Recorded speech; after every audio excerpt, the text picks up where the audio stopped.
أشهر الأكاذيب اللي صدقوها المغاربة والحقيقة اللي عمرك ما غادي تتخيلها. تصنت ليا مزيان في هذا الفيديو إن شاء الله باش تعرف الأكاذيب اللي كنصدقوها في المغرب. شوف نبداو على بركة الله. واش كنتي عارف أن شي حوايج اللي عايشين بها طول حياتنا مجرد كذوب، واخا تكون متأكد منها 100%؟ الحقيقة غادي تفاجئكم. في هذا الفيديو غادي نكتشف لكم 5 من أشهر الأكاذيب اللي صدقوها المغاربة والحقيقة اللي عمرها ما تخطر على بال أي واحد.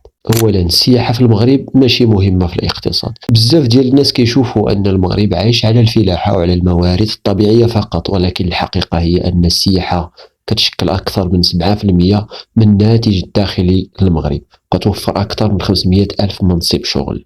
المغرب واحد من اكثر الدول السياحيه زياره في افريقيا، ومع ذلك كاينين مغاربه باقيين كيشوفوها قطاع ثانوي. ثانيا، ما يمكنش تخدم بلا دبلوم. كبرنا وحنا كنسمعوا الا ما عندك الشهاده ما غاديش تلقى خدمه، ولكن هذا الشيء ما بقاش صالح 100% في هذا العصر ديالنا.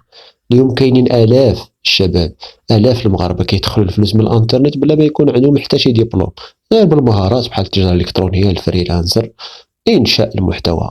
الشركات الكبيره بحال جوجل، ابل، حتى هي ولات كتشغل الناس بلا شهادات.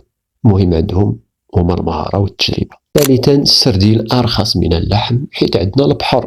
كاين واحد المعتقد بان المغرب حيت عنده البحر خاصة ما كيكون رخيص، ولكن الحقيقة العكس. الصيد البحري في المغرب كيعتمد على التصدير يا إخوان، بحيث 80% من الحوت اللي كيتصيد كيمشي للخارج، وهذا الشيء اللي كيرفع الثمن في السوق الداخلي. والمفاجأة، كاينين دول ما عندهاش بحر ولكن السمك عندنا أرخص من المغرب، بحال مصر مثلا.